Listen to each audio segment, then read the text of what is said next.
Ne manquez plus aucune émission. Voilà.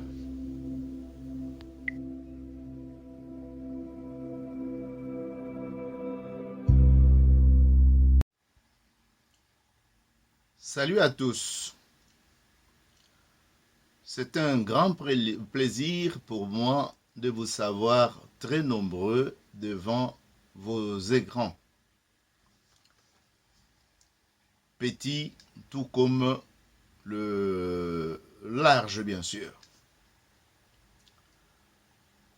C'est devenu un exercice habituel entre vous et moi de pouvoir nous retrouver, nous rencontrer à travers ce vidéo pour enfin échanger ou partager ensemble les informations que je suis en train de retrouver par-ci par-là dans la documentation, dans le sens que nous puissions partager ensemble notre passé, parfois des informations qui sont peut-être pour certains qui ne sont pas à la portée de la main, je pourrais le dire. Aujourd'hui, vous vous en doutez bien, la vidéo passée, nous avons tiré des informations dans les écrits d'un prêtre.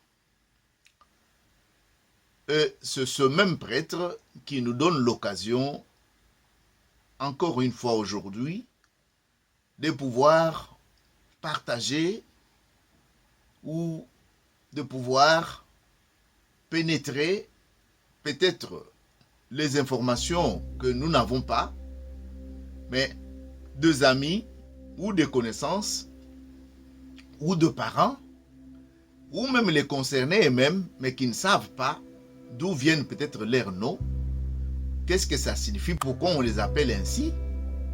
Pourquoi? Puisque ce n'est pas tout le monde qui a l'occasion de prendre son temps pour faire des recherches à gauche, à droite, poser des questions.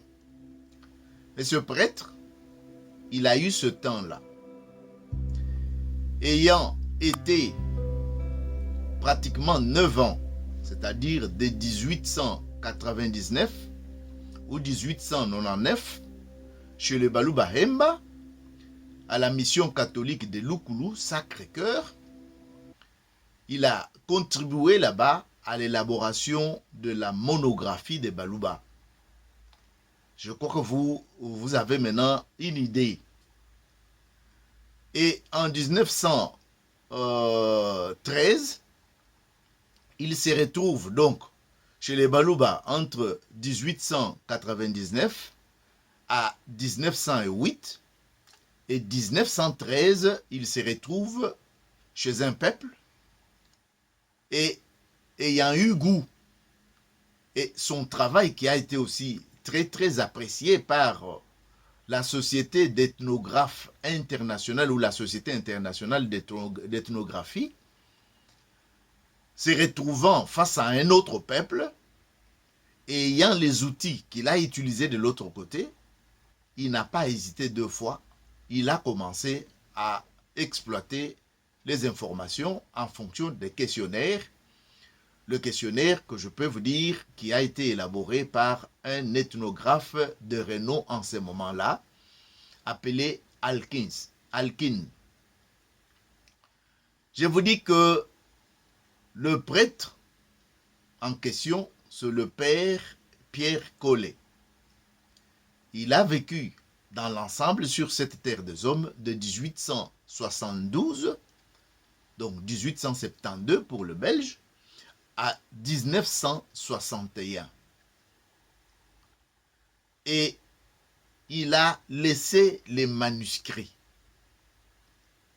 Et ces manuscrits allaient tout simplement pourrir dans les tiroirs si ce n'était que de fils du terroir, de l'endroit, de ce peuple-là, qui a essayé de remuer ces manuscrits, qui ne portaient même pas le nom d'auteur.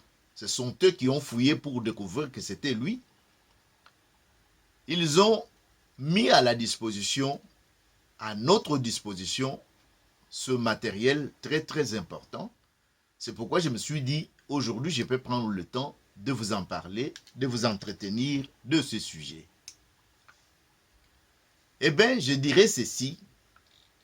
Le peuple en question, c'est le peuple Bashi. Est-ce qu'on sait pourquoi on les appelle ainsi? Où le peuple Bashi sont situés au Congo. Puisque quand je parle du Congo, vous allez comprendre bien que c'est le Congo-Kinshasa, communément appelé République démocratique du Congo ou bien RDC. Voici à peu près ce que je peux dire dans cette introduction avant d'aborder la matière proprement dite. En 1937, le père Pierre Collet fit paraître en ronéotype les manuscrits de son essai des monographies de Bashi. Remarquez qu'ici c'est écrit essai de monographie de Bashi. Mais en ce qui concerne le Baluba, c'est déjà une monographie qui est apparue aux alentours, bien sûr, de 1909. Donc, on a eu l'État indépendant du Congo en 1908 et 1909. Les manuscrits, disons la monographie de Baluba, sortait sous l'égide de Overberg, que je vous ai déjà annoncé, qui a même fait l'avant-propos de ce livre-là, le grand livre qui a fait du boucan en son temps. Et dans la vidéo passée, il s'agissait bien de données ou des informations tirées de ce livre-là, avec ces informations, je puis partager avec vous dans la vidéo précédente. Des gens ont dit ceci pour introduire, bien sûr, le C de monographie de Bashi. Déjà, durant son séjour parmi les Baluba Hemba du Katanga, de 1899 à 1908, le père Collet s'était fait la main aux méthodes de l'enquête ethnographique systématique. En 1913, parut sa monographie de Baluba, publiée à Bruxelles sous les auspices du Bureau international d'ethnographie. C'est ce que je venais de vous relater pratiquement tout à l'heure.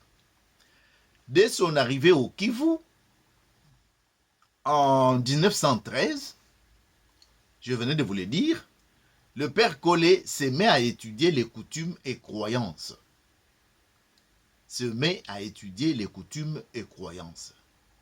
Pour son enquête sur le Bashi, comme il l'avait fait dans le pays de Baluba, il se sert du questionnaire ethnographique de Alkin, adopté par la Société belge de sociologie en 1905. Alors, ce travail, je venais de vous signaler également que c'est grâce au Centre d'études de langue africaine, situé à Bukavu, que nous pouvons mettre la main sur ce document qui a été publié en mai 1971 ou 1971. Sans tarder, je vais maintenant prendre la partie, puisqu'il y a beaucoup d'autres éléments qu'on pourra peut-être explorer ensemble. Mais aujourd'hui, je pourrais m'en tenir à savoir qui sont les Bashi, qu'est-ce que ça veut dire les mots Bashi, est-ce qu'il y a d'autres variantes de ce mot, les déclinaisons, on va nous les dire tout à l'heure, puisque vous allez constater que les déclinaisons sont typiques des déclinaisons de langue bantou. Je partage avec vous ce que les documents ou l'essai de monographie que le père Collet nous a laissé partager avec nous. Les habitants portent le nom Bashi. Les habitants portent le nom Bashi. Le peuplade dont il est question est l'ensemble de familles établies de longue date dans la région appelée Bushi et parlant le dialecte Mashi. Vous venez d'entendre, la région est appelée Bushi, la population appelée Bashi et la langue appelée Mashi. Donc vous avez là le chi, les trois chi, c'est-à-dire Ba. Et quand on dit Ba, déclinaison bantou, quand c'est singulier, on dira Mushi. Mushi, Bashi. Comme Bantou, Muntu. Et on vous dit que les régions doivent être désignées sous le nom de Bushi et le dialecte qu'ils parlent, dialecte Bantou, c'est Mashi. Je vous donne l'occasion de voir la carte. Cette carte semble celle que Pierre Collet, le prêtre missionnaire d'Afrique, communément appelé Père Blanc, la teinture ou la couleur qu'a ce papier peut déjà vous indiquer son âge, puisqu'à cette époque-là, ce n'est pas le même papier que nous utilisons aujourd'hui. Vous venez de voir la carte, vous aurez le temps peut-être d'exercer votre curiosité, mais pour le moment, nous avançons avec les informations qui sont à notre disposition. Je dirais ceci, les habitants portent le nom de Bashi, le radical chi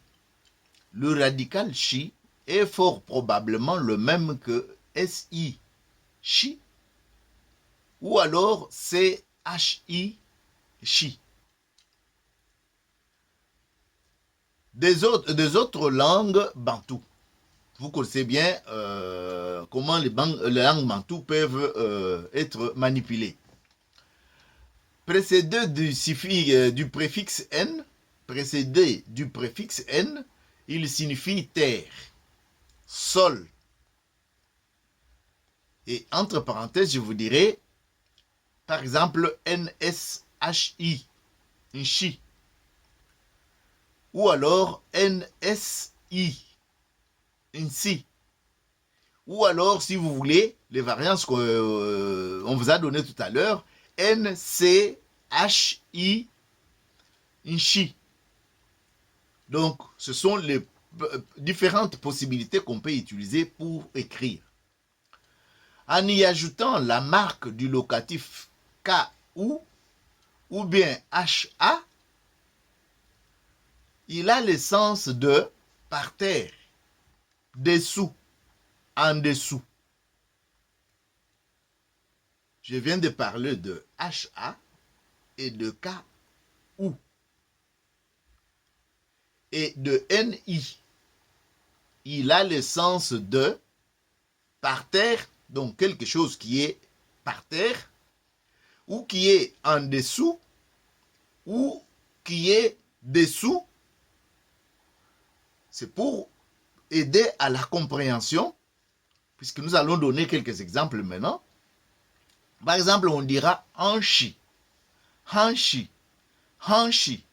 Et ici, vous pouvez vous rappeler, nous avons parlé de H qui peut permettre avec P. Comme ils sont non loin de l'autre peuple que le père Collet avait étudié, on peut penser ici que par terre, dessous, en dessous, puisque hanchi, quand on part chez les Baluba Emba ou les Baluba d'Embujimai, Kasaï oriental, on trouvera presque le même usage. Ils te diront, comme je vous l'ai dit, Hale di Hehele, Hanshi, Somba Hanshi. Donc, vous comprenez ici le H-A-N-S-H-I S-H-I, Hanshi, peut parfois ici nous rapprocher des autres, c'est-à-dire Baluba Hemba et les Baluba de Mbujimaï. Puisque le Baluba de Lulua ou Baluba du Kasaï occidental, et tout comme les Batabwa, et préfère ou utilise le P à la place de H. De H. Donc ils diront Somba Panchi ou bien Palais du peuple. Mais ce sont des exemples que je vous donne pour que vous puissiez comprendre la notion. Et l'autre exemple qu'il donne ici, c'est Chini, Chini, Chini, qui signifie la même chose ici, par terre, dessous, en dessous. Nous évoluons en disant ceci.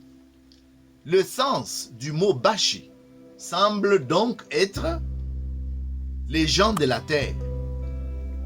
Le sens du mot Bashi semble donc être les gens de la terre, du sol, les paysans, ou encore les gens d'en dessous. Mais quand on parle de gens d'en dessous, vous pouvez comprendre qu'il y a des gens de la vallée par opposition aux habitants de montagne ou d'au-delà des régions montagneuses. La compréhension peut être ici facilitée par le fait que le Bashi, c'est le lac Kivu qui les sépare, et la Ruzizi qui les sépare de Rwandais, qui sont appelés, où le pays est appelé le pays de 1000 collines. C'est possible que l'appellation puisse être venue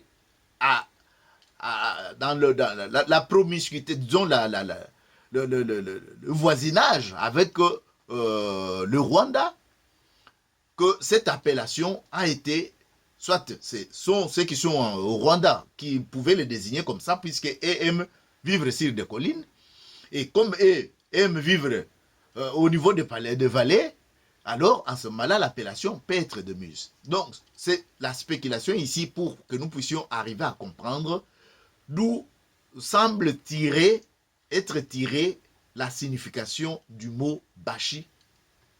Du mot Bashi. Donc, on peut leur attribuer les deux sens. On peut leur attribuer les deux sens donc. Ce nom comporte un troisième sens. Le nom Bashi comporte un troisième sens. Gens d'en bas, du commun, roturier, par opposition au mot Balouzi. Donc, troisième sens qu'on peut ajouter, ou un autre sens qu'on peut ajouter, gens d'en bas, du commun, ce qu'on peut appeler maman batata bandeko, monsieur tout le monde, ou bien les roturiers, ou par opposition au mot Balouzi, et le mot Balouzi signifie, ou le mot Balouzi désigne les personnes de race noble. Les personnes de race noble. Donc, les Banyamoka, qu'on considérait à cette époque les Balouzi, donc les gens de classe noble. Et vous comprenez que dans le mot Mooka, il y a Banya. Je venais d'évoquer tout à l'heure le voisinage avec le Rwanda. Et déjà, il y a un préfixe tiré de Kinyarwanda que nous rencontrons ici. Banya Mooka. Donc le Mooka s'écrit avec M-W-O-C-A. Je vous mettrai aussi les cartons pour que vous puissiez voir ce que je suis en train de vous dire. Les Banyamooka, dominateurs du pays à cette époque. Donc Balouzi, qui désigne les personnes de race noble, qui étaient les dominateurs du pays à cette époque, appelés Banyamooka, qui ne sont pas Banyarwanda, mais qui sont Bashi. Mais c'est possible que ce sont les Banyarwanda qui les appelaient ainsi, puisqu'il y a les Kinyarwanda ici dans le préfixe. Les chefs du clan Banyamooka devenu grand chef du Bushi. Bushi, je vous ai dit que c'est la région. Devenu le grand chef du Bushi, prit le nom de Nabushi. Nabushi. Il y a ici 2 N. C'est-à-dire que les langues bantou en général, ça commence par un M qui est à l'intérieur, tout comme le M qui peut être aussi à l'intérieur. Et pour cela, ils ont respecté ça. Pour que nous ne puissions pas dire tout simplement Nabushi, il faut peut-être commencer par ce son qui est étouffé, Nabushi. Nabushi, après avoir supplanté l'ancien grand chef du pays appelé Nanshi. Nanshi. Nanshi. Nanshi. Donc, le grand chef Nanshi, hein, qui a été supplanté par Nabushi. On entend parfois désigner les Bashi par les sobriquets Banyabungu. Là maintenant, on fait l'extension pour qu'on ne se limite pas seulement au nom Bashi. On fait l'extension puisque vous pouvez rencontrer également, soit dans les écrits ou quelque part, écrit Banyabungu. J'ai évoqué le Rwanda en ce qui concerne Banyamoka. Mais remarquez qu'il y a le Banya qui revient ici pour dire Banyabungu. Qu'est-ce que ça veut dire? Banyabungu, d'où leur vient-il? Donc, le Bashi, d'où leur vient l'appellation Banyabungu? Suivez bien. Il faut, semble-t-il, en chercher l'origine chez les Banyarwanda. C'est ce que je viens de vous dire tout à l'heure. Il faut, semble-t-il, en chercher l'origine chez les Banyarwanda. Voici en effet ce qui se raconte. Voici en effet ce qui se raconte. Sibula, né d'un inceste entre frères et sœurs consanguins, et exclu pour cela du clan de Bahande. Bahande. Je retiens ou je voudrais attirer votre attention sur Bahande, puisque si on peut considérer que le H peut être permité, ce mot trouve aussi un sens chez les Baluba. Trouve aussi un sens chez les Baluba, comme j'ai donné tout à l'heure, j'ai attiré votre attention sur Hanshi. Hanshi, Hanshi. Bahande ici, si on met P, le P dur, ça deviendrait Bapande, Bapande. Bapande, Bapande, en Chiluba par exemple, ça dirait ceux qui sont sauvés ou ceux qui seront sauvés. Donc, j'attire tout simplement votre attention et je ferme la parenthèse. Donc, les Sibula, avec son groupe, le fait qu'il y a eu inceste entre frères et sœurs consanguins, ils ont été exclus du clan Bahande, auquel il appartenait. Ainsi fonda le clan Basibula et fut le grand chef de Bahavu. Donc Sibula et son groupe exclus, puisque ce sont les descendants de l'inceste, ils portent avec eux la honte, ils portent avec eux cet inceste. Ils ne pouvaient pas faire autrement, ils n'avaient pas de choix, ils sont allés choisir leur endroit. Alors Sibula devient pour cela le grand chef. De quel peuple? C'est de là qu'est venu le peuple Bahavu. Donc vous pouvez rencontrer ces mots au Kivu, mais je l'ai vu aussi ces termes sur le carte au Rwanda. Sibula donc, c'est lui le fondateur de ce peuple Bahavu, puisque c'est lui qui a commencé ça comme grand chef. Ayant réussi à occuper l'île d'Idjui, île Idjui, que tout le monde connaît, à Bunga. Voilà. Idui à Bunga. Donc, ce sont les noms des lieux. Idui, les noms de l'île. Et l'île est située à Bunga. Il fit donc appeler donc ce clan, ce groupe fit appeler Nyebunga. Fut appelé Nyebunga. Donc vous comprenez la première explication au terme qu'on leur a collé, Banyabungu. Première explication. Mais vous remarquez ici que le premier mot utilisé est Bunga et les gens de Bunga sont appelés Nyebunga. Or, un jour, c'est Nyebunga alla guerroyer dans le Rwanda et y trouva la mort. Il est allé faire la guerre au Rwanda avec son groupe et il y a trouvé la mort. Les Banyarwanda, voulant témoigner leur mépris à ces gens qui sont venus chez eux pour faire la guerre et qui ont laissé leur chef sur place où ils n'ont pas abandonné le cadavre, on ne sait pas, ce n'est pas l'histoire de cadavre qui est racontée ici, mais leur chef est mort là-bas. Pour se moquer d'eux, on les appelait non plus de Bahavu, mais de Banyebunga.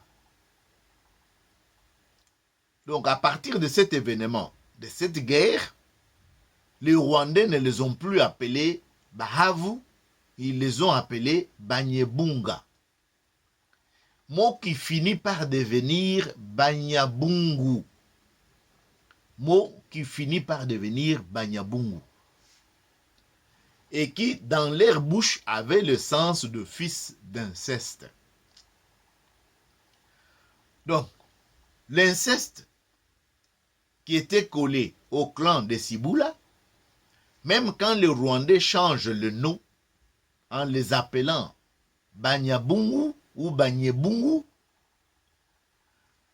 la connotation de l'inceste reste collée sur leur peau. Ces noms furent même étendus par eux aux Bashi. Ces noms furent même étendus par eux aux Bashi, devenus leurs ennemis. C'est là où je vous dis, il y a un adage qui dit qu'un seul fruit pourri a fait pourrir tous les autres fruits. Voilà que le clan Siboula qui est allé faire la guerre, on a tué leur chef là-bas. Bien sûr, quand on tue les chefs, on ne parle plus de subalternes qui ont succombé aussi sur le champ de bataille. Mais les Banyarwanda, qui appelaient le clan ici Banyebungu, ils les ont refusé l'appellation Banyebahavu et ils ne se limitent pas là. Comme ils ont le sens de dédain, quand ils veulent dédaigner, puisqu'ils disent que les Congolais sont les BMV, donc beer, woman, beer, musique, woman und BMW, und Geld. Donc vous comprenez que c'est le même sens-là de moquerie qui s'étend maintenant à tous les autres bâches, même au clan qui avait exclu l'autre clan qui est allé provoquer des problèmes au Rwanda. Donc, comme les Bashi sont devenus leurs ennemis, on leur colle pratiquement un nom qui doit les diminuer et non pas un nom qui doit faire qu'ils gardent leur honneur et leur prestige. Vous pouvez comprendre, c'est de bonne guerre. Bonne guerre, comme je viens de le dire, puisqu'aujourd'hui, nous voyons avec les réseaux sociaux et le média, comment on peut se faire de bonnes guerres, bien sûr, entre deux pays qui sont qui se disputent ou qui sont en conflit. Alors, au lieu de Banyabungu, certains disent Banyabongo. Au lieu de Banyabungu, certains disent Banyabongo. Ils croyaient que ce nom leur fut donné par les soldats de premiers Européens venus dans le pays. Voilà, les Bashi qu'on a interrogés supposent que la déformation Banyabungu, qui n'est pas chez eux, puisque chez eux, ils connaissent Banyabungu, mais l'appellation Banyabongo peut être la déformation de l'étranger, qui pour lui, tout semble être pareil. Donc, mais eux désignent facilement les soldats qui accompagnaient les premiers Européens dans le pays. Donc, ce mot aurait le sens de fiefé menteur. Donc, le mot de Banyabungu ou Banyabongo aurait le sens de fiefé menteur. Cette opinion me paraît peu probable. Dit l'auteur, Banyabongo n'est sans doute que la prononciation défectueuse de Banyabungu. Donc ça, la compréhension ne peut être que facile pour nous qui venons d'apprendre cette histoire. Alors vous comprenez, dans ce que je viens de vous dire tout à l'heure, que le conflit entre le Rwanda et le peuple voisin qui sont au Congo ne date pas d'aujourd'hui. Mais on ne mentionnera pas de conflit. Moi, par exemple, en parcourant la documentation qui est publiée sur le Rwandais, j'ai trouvé qu'il venait faire le commerce avec le Bachissi. Ça doit être ce peuple, puisqu'il traversait pour venir chercher les produits à mettre sur le chapeau, pour décoration, les plumes et consorts, certaines choses qu'ils ne pouvaient pas trouver facilement chez eux là-bas. Mais je crois que les guerres ne pouvaient pas tarder, puisque dans leurs habitudes, si vous lisez bien sûr le prêtre qui a écrit le royaume Hamite en Afrique centrale, vous trouverez là-dedans que leurs habitudes, c'est quand ils envient quelque chose, ils doivent préparer nécessairement des guerres pour aller soit occuper le terrain, soit se procurer sans payer quoi que ce soit. Donc on peut conclure que c'est dans leurs habitudes, et c'est ce qui a fait que ces guerres ici, et ce qui fait aussi même aussi qu'on parle ici que les Bashi sont devenus leurs ennemis. Et vous pouvez comprendre, peut-être que c'est ce que notre homme fort de Kigali voulait également répéter comme exploit pour venir occuper le Congo, puisque en comparaison aujourd'hui avec toutes les découvertes de minéraux et toutes les autres choses, on n'est plus au niveau des plumes ou certaines choses que les Watusi venaient chercher chez les Bashi ou consorts. On a à l'époque où il y a des minéraux très très très stratégiques. Pourquoi pas le Rwanda, l'Ouganda et le Burundi qui vient bien sûr nous montrer qu'ils veulent faire l'amitié. En fait, on a des problèmes avec nos voisins à cause de ça. Puisqu'il n'y a pas longtemps, on a eu le pépin avec la Zambie. L'Angola, de temps en temps, ils entrent, c'est comme au marché, sans barrière ni quoi que ce soit. On les retrouve à Kabinda, on les retrouve à Lukala, ou à Tchela, ou quelque part là-bas, soit disant qu'ils poursuivaient leurs gens de Kabinda.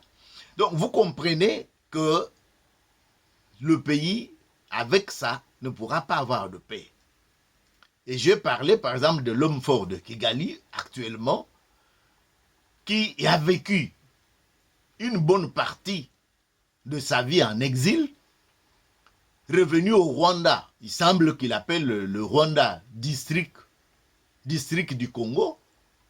Donc vous pouvez comprendre facilement tout ce qui est arrivé. Et on ne sait pas si on ne peut pas, à l'époque où nous sommes, révolutionner la mentalité et essayer de renforcer la coopération entre voisins dans la paix pour qu'on arrive quand même à faire la différence avec les communautés d'antan qui réglaient leurs disputes que par le sang.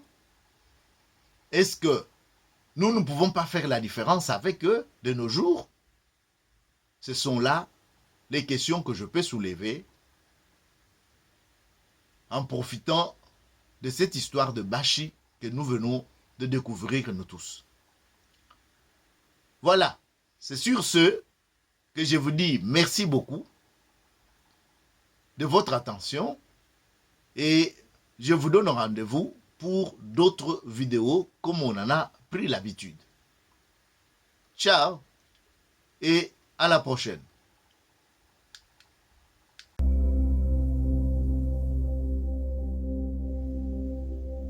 Ne manquez plus aucune émission.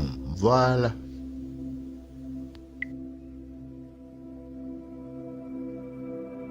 Salutations à vous qui nous suivez de partout. Le rendez-vous, c'est sur Top Chronique TV que nous le prenons désormais. Top Chronique TV, votre chaîne YouTube préférée avec votre observateur de Jumbo.